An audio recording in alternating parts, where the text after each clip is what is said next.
Take a girl and a guy, and they fall madly in love and form a family. Sprinkle in some counseling degrees and a doctorate, a dream of transforming relationships as we know it. And 20 years later, we give you power couple Dr. Ray and Jean Kedkodian. And this is their podcast, Couples Synergy. Welcome to another episode of Couple Synergy with Dr. Ray and Jean. Hi, I'm Dr. Ray. And I'm Jean, and this is our podcast about love, marriage, and relationships. Check us out online on our Facebook page and Instagram at Couple Synergy or our website, couplesynergy.com. And be sure to subscribe to our podcast or send us any suggestions on topics you'd like to hear more about.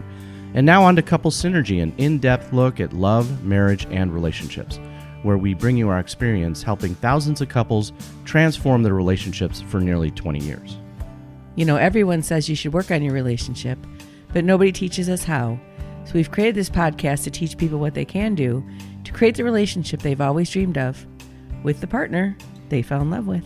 On today's episode, we welcome Renee Kelly. Thank you so much for being on our podcast today, Renee. Yeah, thanks for having me.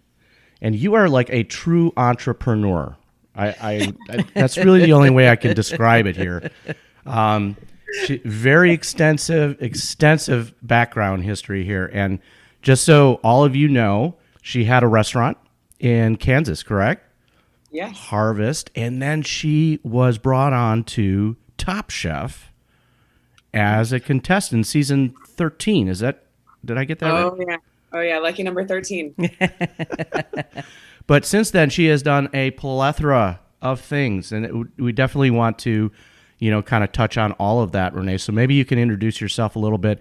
How old are you and what are you doing for a living now? Well, such an interesting question to start off with. I am 39 years old, getting ready to hit the big 4-0 this year in October. Everybody is more than welcome to send me presents. That's fine. Or party the entire month of October with me. That'd be great.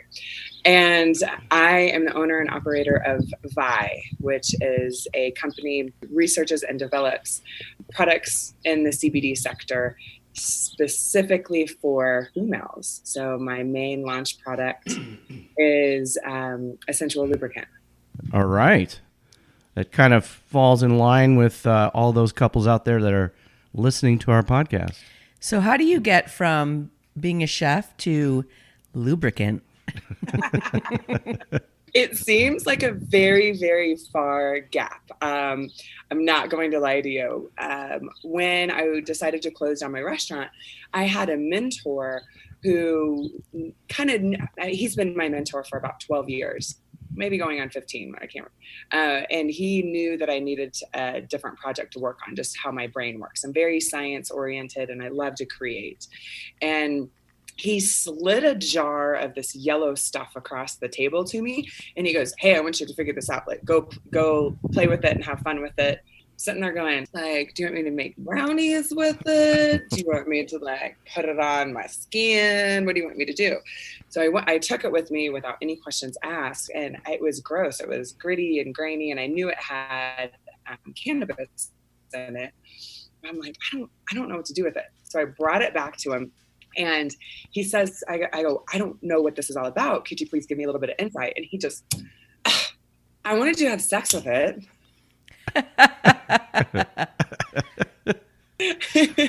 So with that, I went back to the... That's quite a mentor. I know. So I went back to the lab, if you will, and tried it out that way. And it just didn't feel good. It wasn't like I knew where he was going. So we sat down and had a conversation. He said, I want you to fix this so it's more conducive for the female. And I think that we can really help couples connect.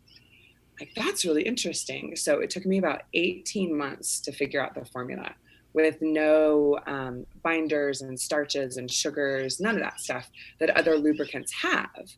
And it's easy to use.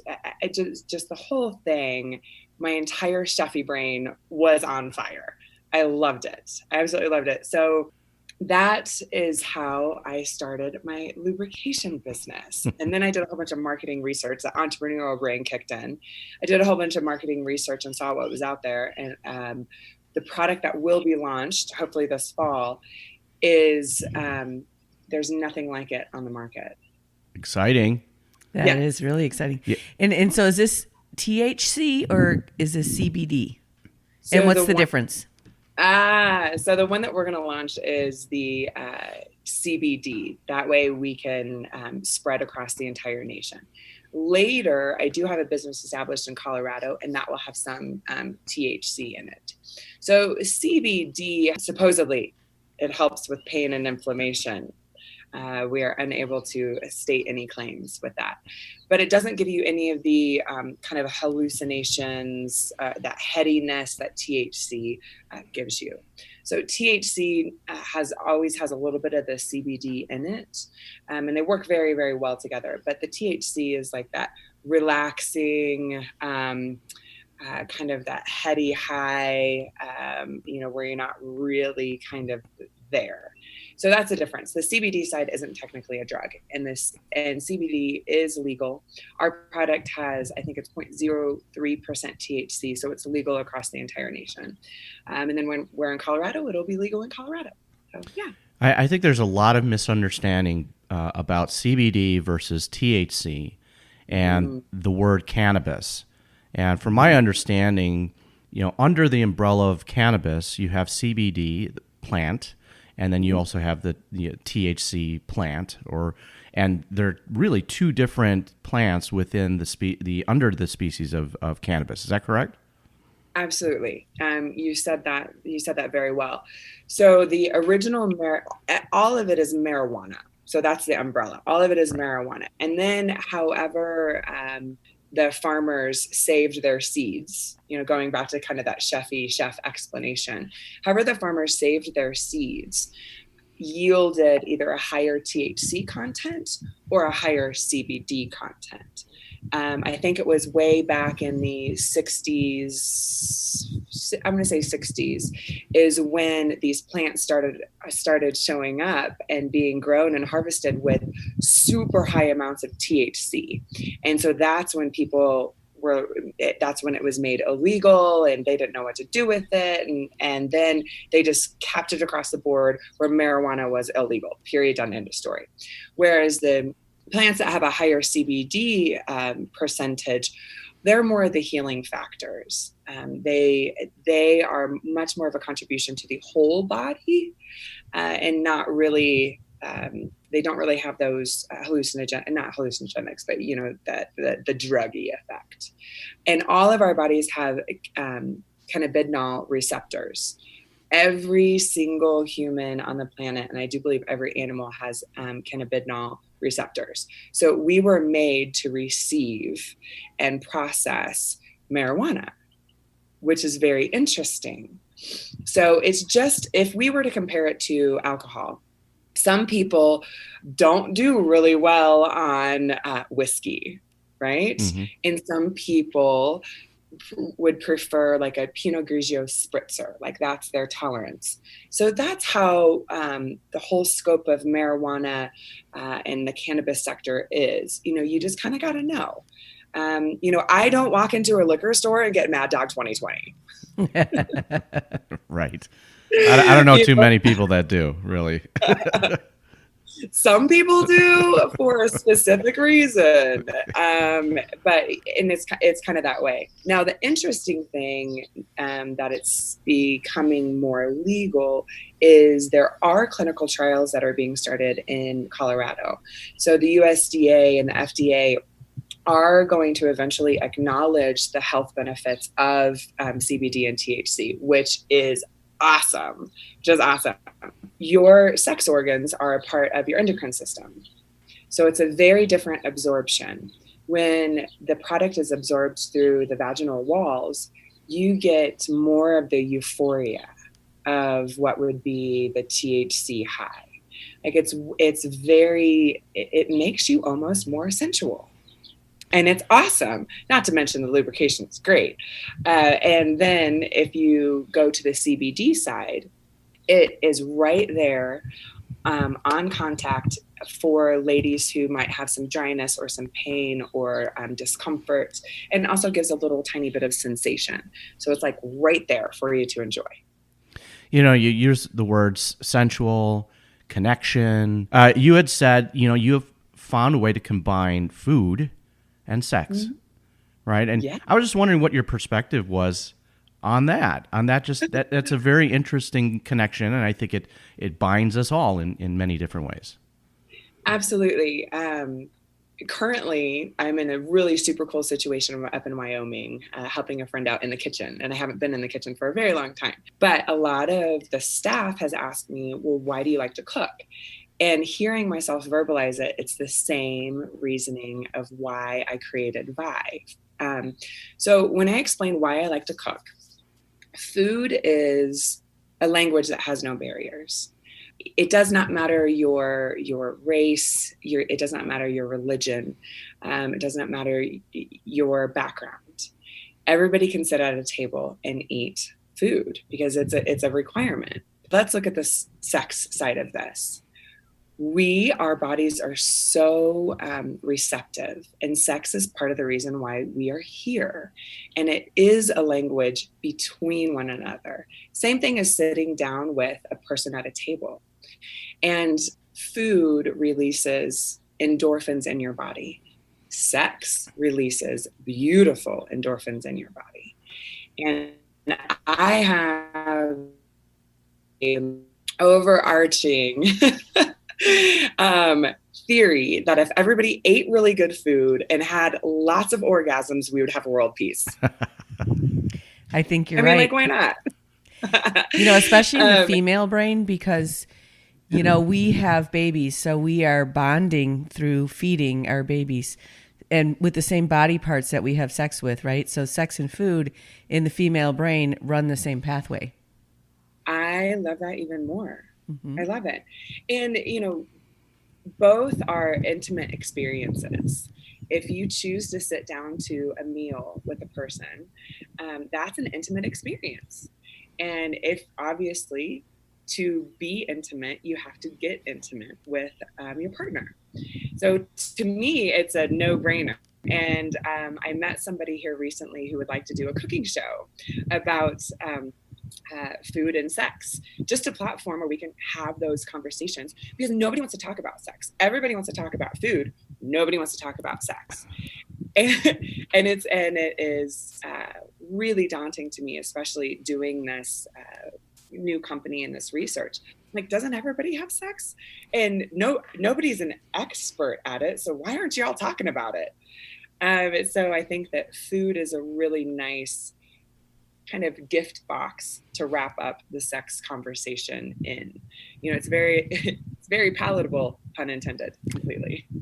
Yeah, one of the exercises we give the couples that we coach is to create a dinner together.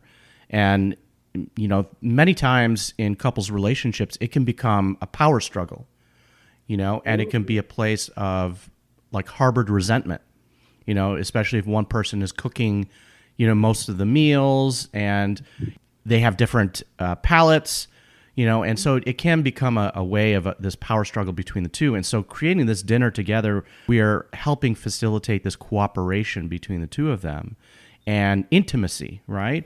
Because a lot of times that intimacy has kind of evaporated in their relationship. So we see that as a very powerful thing as well. That just gave me goosebumps. I love that exercise. Because one of my favorite things still, I've been a chef for 22 years. One of my favorite things to do with my partner is to cook with them. Because it's this beautiful communication between your bodies, and you are there preparing something that will ultimately nourish each other's bodies. So for me, that is super sexy. It's super sexy. And you're right. There are some people who you can cook with. And unfortunately, there's some people who you can't cook with. And have sex with. You're like, oh my gosh, this is so terrible.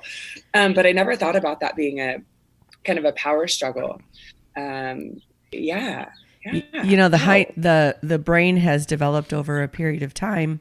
And the part of the brain we're talking about is the hindbrain or the reptilian brain that only concerns our food, safety, procreating, right? That's all lizards do.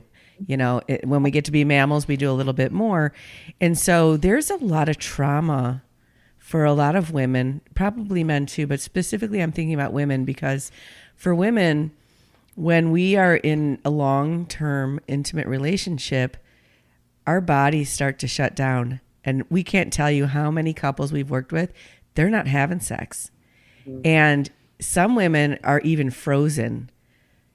They're frozen in their physical bodies where they can't even receive to be able to have sex.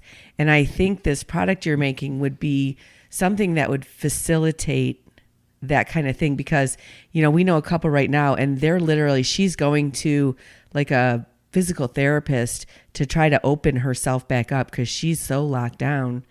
And it's a really painful problem for a lot of couples. And there's just a lot of, unfortunately, sexual trauma in this world. I would absolutely agree. I have always viewed sex as a gifting and receiving of the other, of one another. And the female has a role to play and the male has a role to play. And we work much better when it's very fluid. And it is open and we just kind of vibe together. But when that happens, as far as Vi can assist, it does. It is a very, I'm using the word sensual because that's the only thing that I can think of. It's a sensual, succulent product that isn't sticky, and it's made for the female to really enjoy. And it's kind of like, it's this like velvety, ooey gooey yumminess. And it's all made with edible product. And it really does work with the lining to kind of help relax a little bit. And also it alleviates some dryness. I have some ladies who are perimenopausal, menopausal, and postmenopausal. And they said that it has completely changed their sexual relationship, and it creates connection again with their partner. I mean, sex is a really huge thing. And you can communicate things during sex that you can't anywhere else. And I'm hoping that Vi will kind of bridge that gap a little bit for some women, and to kind of open them up, soften all of that other stuff that's been going on in the world for quite some time. I'm really hoping. I'm getting some great feedback for my test markets. That's awesome. One of the things that I hear a lot of complaints about is one of my clients calls it greasing the wheel. I call it preheating the oven, where guys are so ready and women are not. And we just need more of that. And it's not even stuff that happens in the bedroom necessarily, but that bonding and connection in order to be receptive to have sex. Having a product like this gives you an opportunity to increase that building up, because you have to put it on and you have to think about things a little bit more. And I think for men, they really feel like if we're having sex, everything's okay. So let's have sex, even if she's not ready, because they're so anxious about it. And so to relax into it, I think that's lovely. Well, for men, we're seeing a lot more having these psychological pressures, and they think that if they don't have an erection, that there's something wrong with them, and so they're quickly running to doctors and getting prescriptions for Viagra, and, it becomes a whole, ego thing for them, and pride, and, versus really connecting with their partner and being able to, it's a full connection. That's why we use the word synergy, with couples. And that is, it's psychological, it's mental, it's emotional, it's the whole gamut. Absolutely. I am a big fan of honoring each other and honoring each other's bodies and having fun with it. I mean, it's a playground, that heart space of honor. You are correct. We live in a society where it's very sexually driven, and as long as you're having sex, you're doing fine. And don't get me wrong, sex is extremely pleasurable. But when you reach that point and go beyond kind of the superficial pleasures, it is definitely an honoring. And honor takes time. And because that's all we really have on the planet is time. And so to be able to say to one another, I'm going to cherish you and honor you during this time, that's huge. It's huge. And Vi, you are completely right. It takes about 20 minutes, 15 to 20 minutes to fully activate. So it's a whole new mindset. The woman will insert it and you have to wait about 15 minutes. So instead of just, oh my gosh, let's look at the clock and figure this out. Take just 15 minutes and really have fun and honor each other. And it's the same thing as cooking. You have to prepare before the meal comes together and before you can ingest it. Same thing, let's prepare, and then you have some foreplay, that's your cooking, and then you get to reward yourself with the fruits. So yeah, it's a wonderful product that I'm hoping will help with taking that time with one another. I think that's very important. One of the things that we preach is face-to-face time, quality time between couples. And you wouldn't believe how many couples are not spending any quality time at all. We say that you have to have a minimum of 6 hours of face-to-face time per week. And the majority of couples that we're coaching, it's 0. Sometimes they don't even connect with each other until later on in the day. That's the first point in the day that they're actually talking to each other, and it's typically a text message, right? Right. Like if you think about watching a screen, you're side by side looking out. And recently we've done 2 really awesome activities that we would really encourage. We did a photo shoot, and in that photo shoot, you have to look at each other and smile and kiss for an hour, and it's such an intimate experience. It was so much fun. And the other thing we did is we went ballroom dancing. And again, you're face to face and you're increasing that. So when you talk about waiting 15 to 20 minutes, if only you just looked into each other's eyes for that time, that would be huge. That would really increase intimacy greatly. Gigantic. And that's one of my favorite things to do with a man, is to just sit and look into his eyes. And I will tell you, there's not very many that can handle it. It's true. It's very true. It's very vulnerable. Yeah. People are talking about, I know vulnerability is a hot topic and has been, I think, who was it? Brene Brown or somebody who brought that up. Mm-hmm. That is the most vulnerable, that you can be with a person. Talk about getting intimate right there. Those who are with me on it, we usually have a really cool energy together.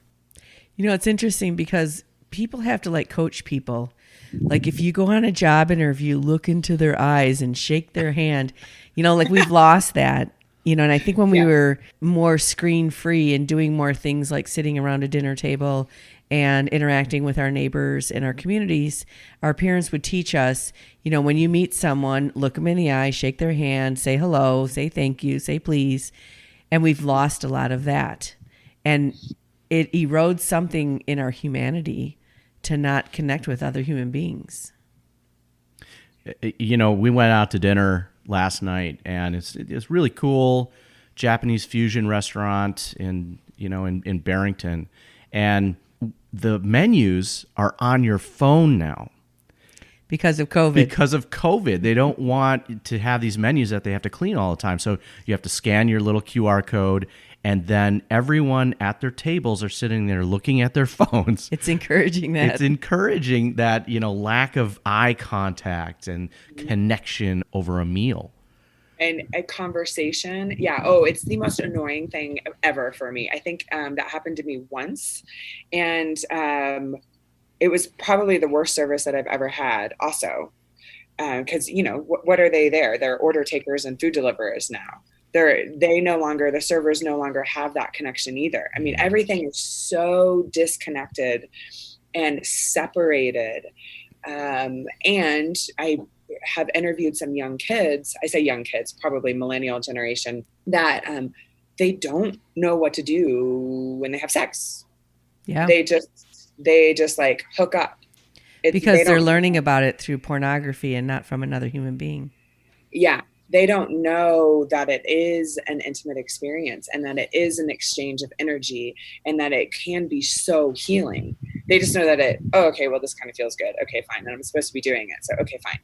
And that whole system is starting to break down. And I've identified it a long time ago. And I was like, okay, well, how can this be possible that people are choosing to be and continue to be separated? Because I just don't operate like that. I need face-to-face, I don't do really well with online classes. I kind of fail them. I need a teacher. I need a classroom, and I need to see my friends. I need to be around my friends. So it's just this whole different world. And we are such energetic beings that losing connectivity with each other's bodies and beings is not a good thing. It's totally not a good thing. I'm going to put you on the spot for a minute. Okay. There is something we love. And we love to I'm scared. We love to go out to eat and hear the server describe the specials. And so I want you to think of like your favorite dish and describe it for us. Okay. So this evening we will be serving a rabbit ravioli. It is a fennel and white wine braised rabbit for 24 hours, tucked inside of house-made ravioli. And we take that sauce and reduce it down with some more white wine and mirepoix, so onions, carrots, shallots, garlic, until it is syrupy. And we pull it off the stove and mount it with salted butter, and finish that with a little bit of thyme. And we toss the ravioli in this beautiful pan sauce, served with a little bit of bright orange carrot puree, and top it with some freshly grated Asiago cheese. And it comes with a side of toasted sourdough, because we know that you will want to lick the plate clean. Oh, What time is dinner? oh my God. Sensuality. Yeah. Right? That was awesome. Talking about foreplay. That's amazing. And that's what I love, is all of that like orgasmic energy can be anywhere, and it just lights people up, and it makes them realize that there's a totally different possibility to living. But I will say, for some people it makes them uncomfortable, and I'm like, whoa, wait, I'm going to say that again until it doesn't make you uncomfortable, until you're very comfortable with talking about that. Because that orgasmic energy is everywhere. I mean, hell, flowers bloom. I mean, there's flower orgasms everywhere, all the time. That's interesting. Like a flower is a symbol of an orgasm. Yeah. That's really cool. And that goes back to also, if this is our greatest source of pleasure and healing, it's also our greatest source of wounding. Mm-hmm. When people are hurt in that way, and that's where those uncomfortable things come from, which is so sad to do to a human being. And I think, unfortunately, I'm going to probably get in trouble for this, but I think for the female experience, it's almost 100% that there is some boundary violation that happens during your lifetime. I think it is part of the experience of becoming. That wound can be something that you can break down and process and allow it to help you grow into what I would call being a queen. I would agree. Yeah. Yeah, I don't think you'd be getting in trouble for that. I think it's definitely very true. Mm-hmm. And especially with all the couples that we work with, we run into that a lot. And, a lot of people don't know that the amygdala in our brain is, associated with trauma, or affected by trauma. And that is our fight, flight, and freeze response, in our brain. And most people don't know that female physiology and male physiology in the brain, that amygdala in men, it is closely located to the area of the brain connected with anger. And in women, that area of the brain is connected and closely located to an area of appetite. Yes. How interesting. Which is why when women get sexually wounded, they might develop anorexia, bulimia, or overweight, right? And when men are rejected sexually, they quickly go to anger. And so if you think about the content that we have in our movies, we are constantly feeding that anger piece in men that is driving a lot of aggressive testosterone. And then you're supposed to go be intimate with your wife, which requires vulnerability. And it's really a recipe to shut us all down. Mm-hmm. Yeah, I've also noticed like this huge pendulum swing because there's many females who have experienced that aggression in men, and then they turn around and they turn on that aggression. Yep. And then they ultimately, like, it's just this huge pendulum swing that keeps going, and then men come in contact with that super hyper aggressive woman, and then men have no idea what to do.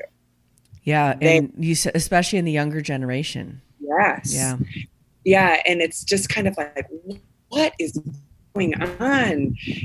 Can we all take a minute and take a pause and just like remove all of that crap that doesn't belong to us and get back to, you know, a woman is very sensual and amazing and can gift. I mean, we can give life, and a man can support that 1,000%.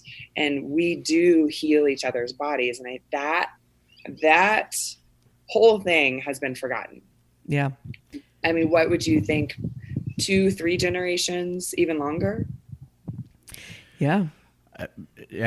Yeah, definitely. It has been, you know, occurring over many generations now. You know, I heard this one analogy done by Way of the Superior Man, David Deida, in his book. He said that men are the tree, you know, this strength of the trunk and stability and consistency, and women are the wind that dances, you know, around that tree. I love that. And so I hear that, you know, the strength and the consistency and to be able to, you know, be that support, you know, for women, right? One of the things that we noticed, we went to Iceland, and in Iceland, there was a plague that almost wiped them out 300 years ago. And the king said, okay, all women of childbearing years have to have 6 babies. It doesn't matter if you're married or not. And so that culture is very female aggressively driven, and they tend to go out and have sex first, get pregnant. They may or may not have a relationship. They mostly won't get married. And they, you know, and it's really interesting what that's done to their culture. They used to have a slogan that said, come to Reykjavik to hook up, right? for a one night stand or something like that. Yeah. And they've really diminished their ability to have partnership type of relationships, and all the relationships are parent-child. So it does change us over time. And I think the media is what drove it. You know, you think about a couple generations ago, you were hanging out with your community, your neighborhood, your church group, people, right? And, you know, when I was a kid, we didn't have air conditioning. So you spent a lot of time outside. But now that we have heat and air conditioning, we all stay inside and we don't interact as much, and we don't learn those skills. And I'm so sad with this COVID, these kids, they're not going back to school. Mm-hmm. And that's the social piece. Sure, they're going to learn to read and write and all that stuff, but they're not going to learn how to interact. And we're taking even more of that away, which is really sad. I would totally agree with that, hands down. Yeah. Well, I also think that having that social piece taken away, we don't. It's difficult to know our own value in any type of relationship. You know, it's very difficult because texting is one thing, you know, through an app is one thing, but when you're actually interacting with others, and that's taken away, you really don't know. You really don't know and honor yourself and your own worth, and that's how do we fix that? Oh my gosh.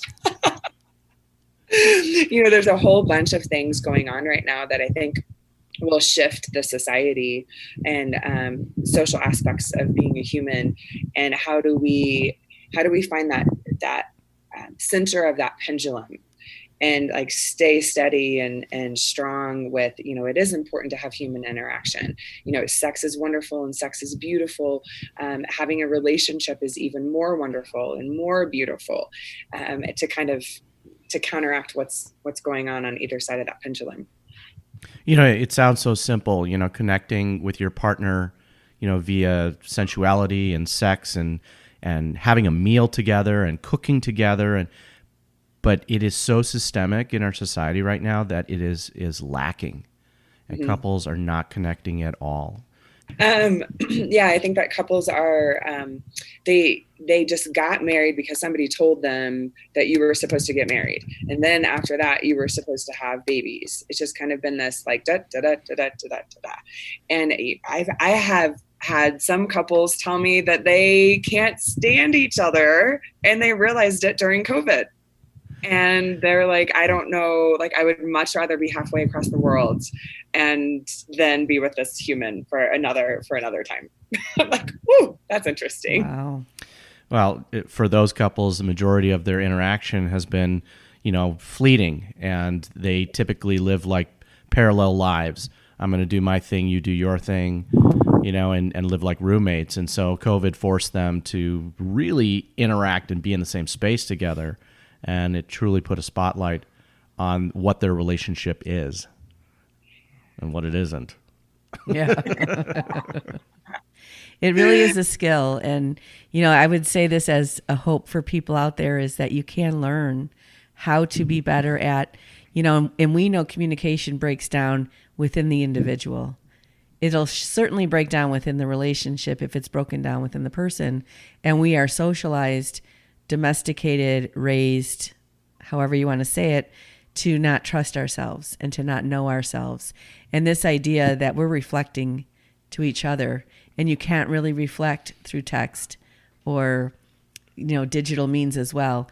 And you can learn how to do that. And it is vulnerable, but the payoff is there. The payoff is there in a great way. And so even just today, if you go out and just start saying, look people in the eye and say hello and smile. That's all you got to do. You could be on a walking path. You can be anywhere and do that. And you will feel the endorphins in your body, and it feels wonderful. Well, now with the masks, you have to smile with your eyes. Yeah. But that still works. Right. We had to dance with masks on. Right, we did. Oh my gosh, that's so funny. Yeah. Yeah, I did. I think it was last September.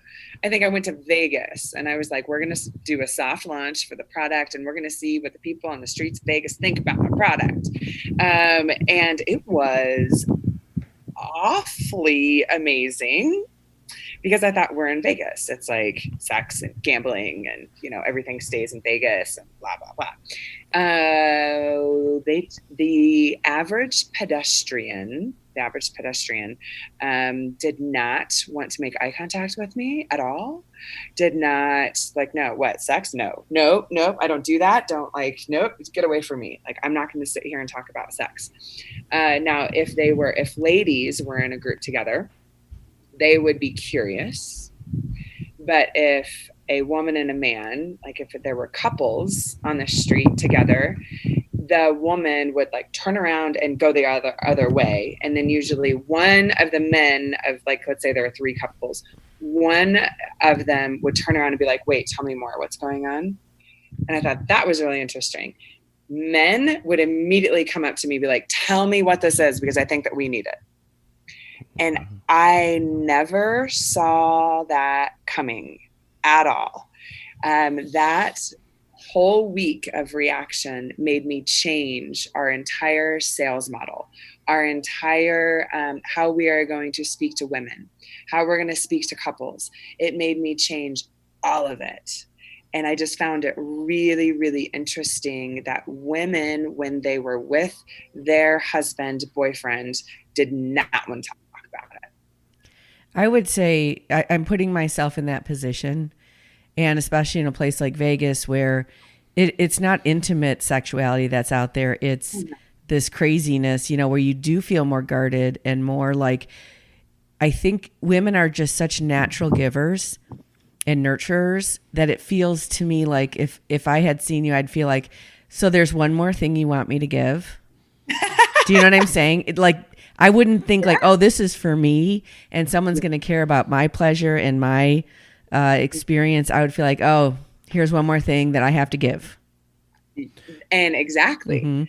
That's when we changed, because I was working with a marketing firm at that time that wanted to twist it more as like a novelty type of thing. And I said, I don't think that it's a novelty thing. So that's why we actually went to Vegas. And I shifted it completely. I'm like, no, this is more of a nourishing thing for the woman. Period, done, end of story. And of course, I got from men, well, what does it do for me? I'm like, you make your woman happy and amazing, and you get to connect with her. Therefore, your life and your living will be much better. And so that's what you get. And your pleasure as well, because you can't give pleasure without receiving it. Exactly. Yeah. Yeah, I was thinking, what kind of reaction would you have gotten in Seattle, right? Or another city? I was thinking the same thing. Yeah, I think Vegas is a very unique place that people go to do things that they feel ashamed of, not necessarily to expand their, intimacy. Yeah, totally. Yeah. Totally, for sure.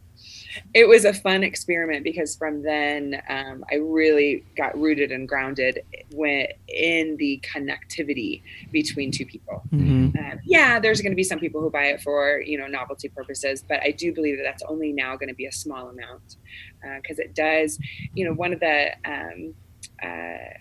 one of my test subjects said, you know what?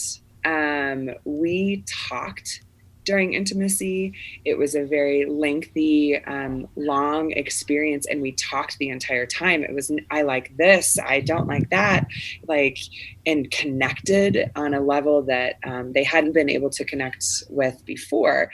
And she said to me, when you can talk about those things, when you can talk about intimacy, in the bedroom, outside of the bedroom, she goes, you know what? It's a whole heck of a lot easier to tell the person that they grabbed the wrong paper towels from the store.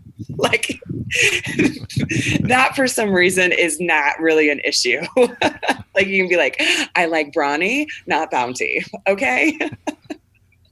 Yeah. You could be clear about that, but you can't be clear about the most intimate connection act that we can have with another person. Right. Yeah. I think people try to be a little too careful with each other and maybe a little too sensitive where, if you allow, again, that vulnerability to say, hey, I really want to hear what's going on for you, because that's intimacy, not, well, I've done it this way, and so you better just accept it and take it, even if it doesn't work for you, Right. Yeah. And I found that people think that they know, but they only know from their past experiences. And they don't take time to talk about what they enjoy in their current relationship. And it's super important to take that time and just to be like, hey, I would love to hear what you enjoy. And, what would you be willing to try? What is your favorite part of your body to be touched that's not sexual? Those types of things.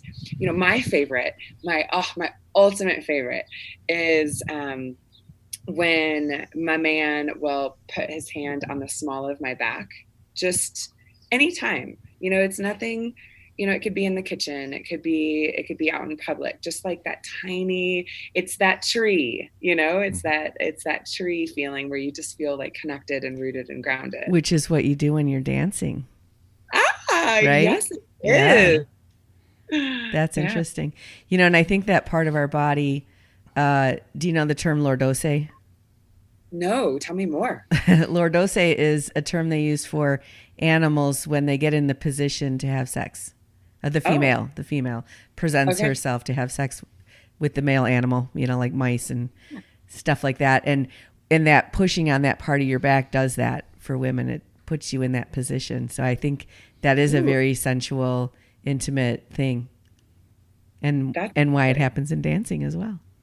Ooh. Yes. There's so many connections here. Yeah. We are very complex. And I think we're just, when you think about food and you think about going through the drive-in at McDonald's, versus having this full on all senses sensual experience with these wonderful meals, which, you know, we probably eat a little bit too much of that stuff, but we love to go out and have the foodie food and have all those descriptions and that full experience. And, you know, sex can be the same way. It doesn't just have to be functional and, you know, the 5-minute experience. You can have service that full sex, as they call it, or something.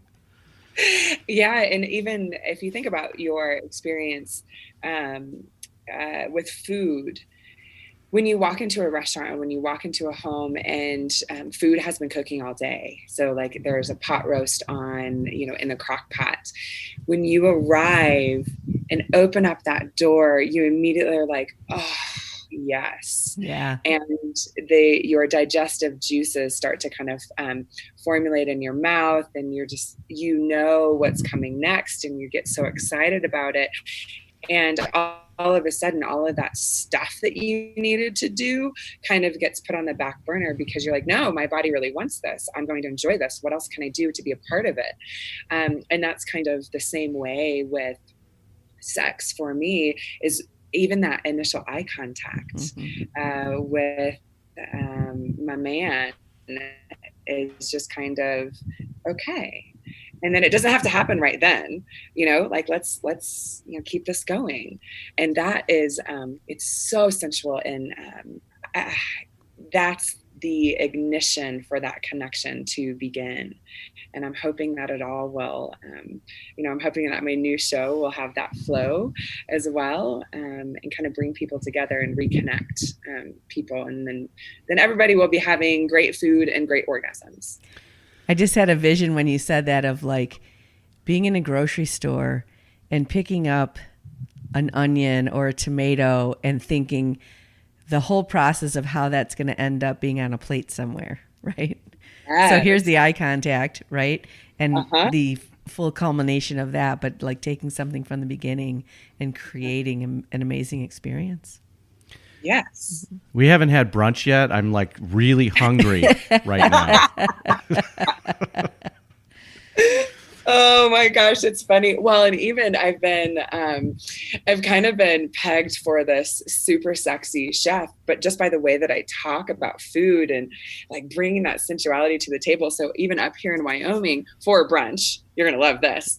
I did a banana bread French toast. Mm. Right. So my grandma's banana bread, and, you know, dip it in this yummy custard with Grand Marnier and the custard. Oh, yeah. With bacon. Oh, yes. Oh, yeah. Give me that part of bacon, baby. And people were like, this is incredible. I'm like, I know. It kind of makes you want to have a martini and cigarette afterwards. That's awesome. So Renee, when is this product going to be out? So we're going to do our first run in August. We were supposed to do our first run in February. So we will be ready at the middle of August. And then I'm going to send it to healthcare professionals like yourselves to try it out and maybe suggest it to some of your clients. And I have pinged around with direct to consumer. And that's still a possibility. But what I would like to have is that continued conversation between couples. And so that's why I would like to go to medical professionals where they can actually have that conversation and then purchase the product. So we're going to see. I might wait for direct to consumer until a little bit later. So we're looking at this fall. Vi will be out. It'll be on the shelves. I will send some to you. You can find out. So, and our website will be changing as well. It's getyourvi.com. So keep that underneath your hat and keep checking it. Same thing with Facebook and Instagram. We'll be doing some posts there as well. So for those of you joining us on the Couple Synergy Weekend Intensive, October 15th through the 18th, this may be available by then. That would be awesome. Yeah, after we get it, we'll have to try it and then podcast about it. All right. Sure. Well, Renee, thank you so much for being on the podcast today. This has been really wonderful, and thank you for making me very hungry right now. Go have some food and then go have sex. It'll be great. We want to wholeheartedly thank you, all of you listening on Couple Synergy. Our passion is in helping couples and people have happy and healthy relationships, and this podcast gives us a fun way of bringing our knowledge and expertise to you, our listeners. For all of you listening, please subscribe to our podcast and please leave us a review.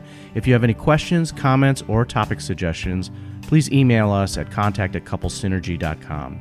For more information about Couple Synergy and our programs, such as the Couples Weekend Intensive and our premier program called Couple to Couple, look us up online at couplesynergy.com. And if you know someone who could benefit from this episode, please download it and share it. And thank you for listening. Until next time, synergize your life and synergize your love.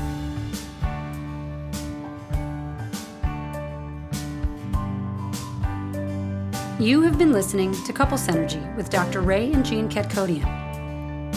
Couple Synergy was recorded, edited, and produced by Dr. Ray and Jean Ketkodian. Voiceover and music entitled Breathe and Let Go was recorded and composed by Gina Gonzalez.